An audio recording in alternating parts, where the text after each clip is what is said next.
आज हम बात कर रहे हैं प्रॉपर्टीज़ को ख़रीदते और बेचते हुए जो कुछ ऐसे मामलात होते हैं जिन पर आप बुद्धू बन सकते हैं, आप पागल बन सकते हैं, आप ना हक हलाल की कमाई अपनी ज़िंदगी भर की जमा पूंजी डबो सकते हैं।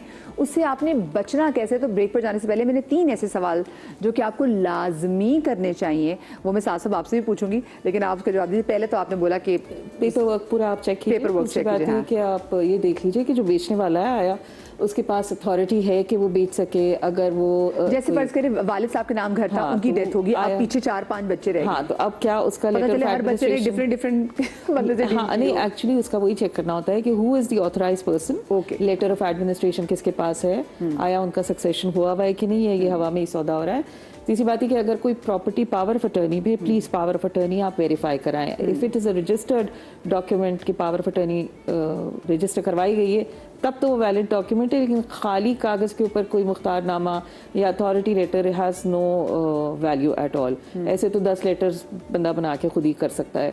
स्टैम्प पेपर 200 रुपए का लेके उस पर कुछ भी लिखा जा सकता है अनटिल वो रजिस्टर्ड ना हो। ये सारी चीज़ें करने के बाद ऑफ कोर्स मैं तो हमेशा एडवाइस करती हूँ कि तमाम डॉक्यूमेंट्स की आप कॉपी ले लीजिए। अगर हम सेलर की तरफ से होते हैं तो हम फिर कॉपीज जब देते हैं तो हम उसमें एक लाइन मार देते हैं। ये सारी चीज़ें लीज वगैरह और जो आपके रेगुलेटरी बॉडीज़ के साथ क्लियरेंसेज हैं वो आप सारी देखिए। इसके अलावा अगर मैं लोगों को एडवाइस करती हूँ कि अगर आप मकान ख़रीद रहे हैं तो बेहतर ये है कि आप वो खातून खाना को लेके जाइए।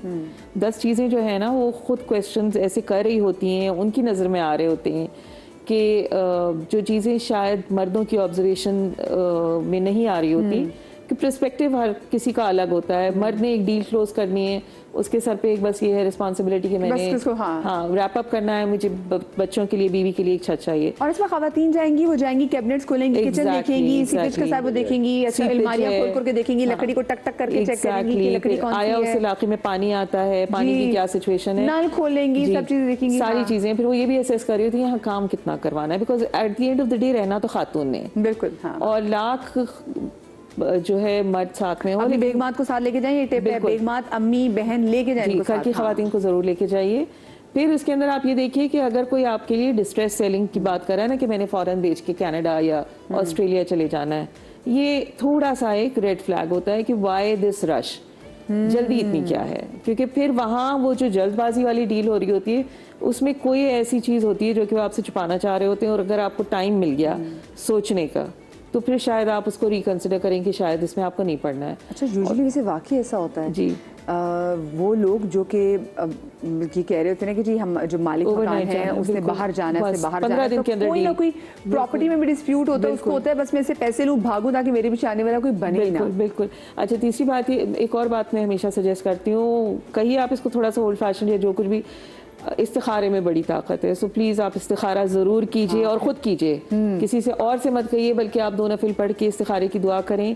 अगर वो आपके हक में बेहतर है तो वो वर्केबल हो जाएगा, अगर नहीं है तो आपको खुद ही आपका दिल किसी और आ जाएंगी, आपको खुद ही।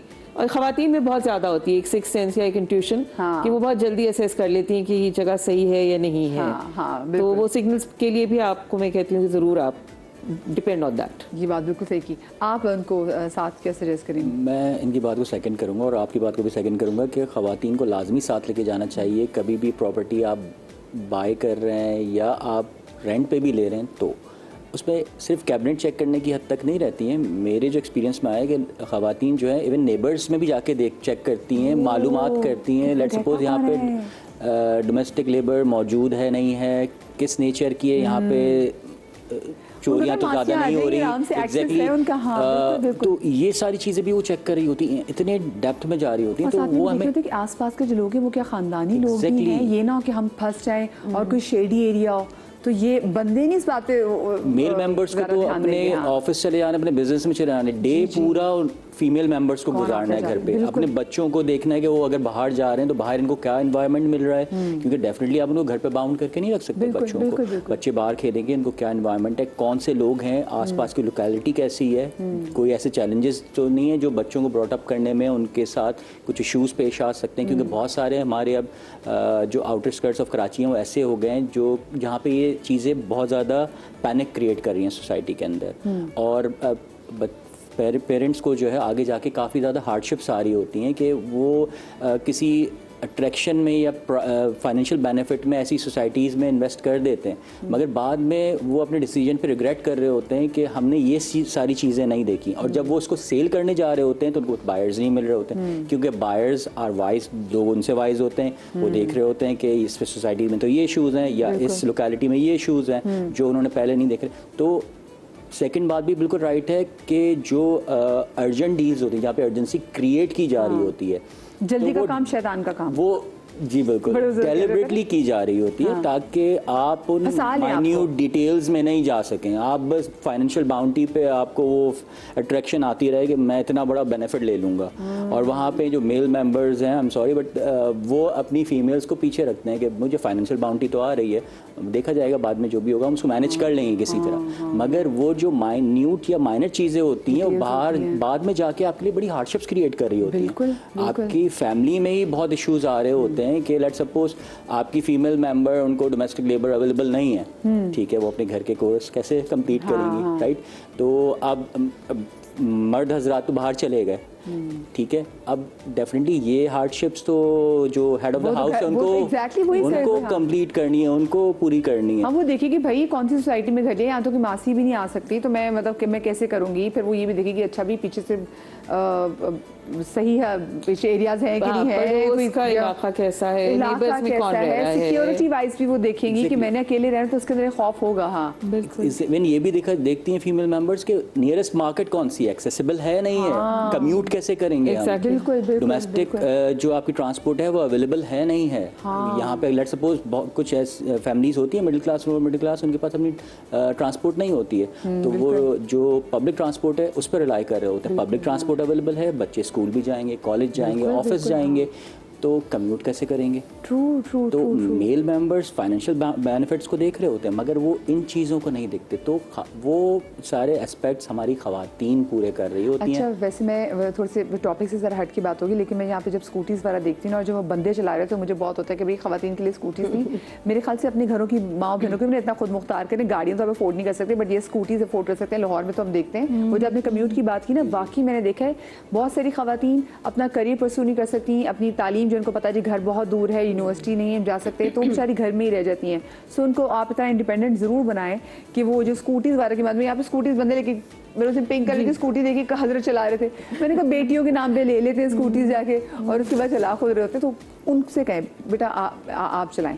अच्छा, मुझे ये बताएं कि अक्सर वो लोग जो कि मुल्क से बाहर रहते हैं और वो लोग यहाँ पे कोई लंबी इन्वेस्टमेंट करना चाहते हैं, उनको भाई हम एक लेके रख लेते हैं और फिर हम इसके लीज देते रहेंगे, हम इसका इंस्टॉलमेंट देते रहेंगे, उनको प्रॉपर्टी ख़रीदते हुए कैसी जगह का इंतखाब करना चाहिए?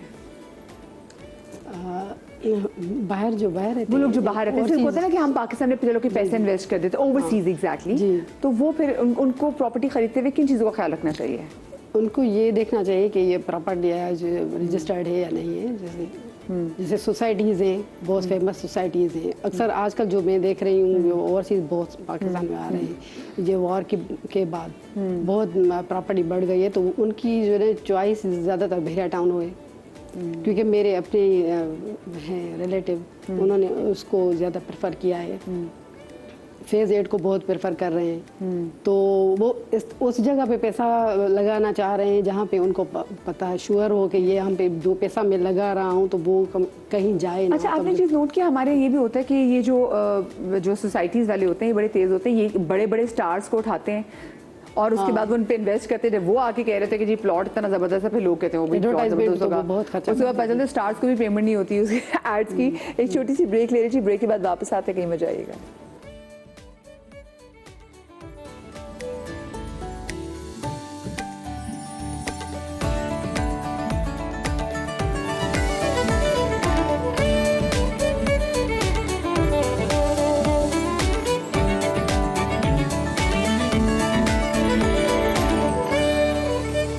जी जनाब, welcome back after the break.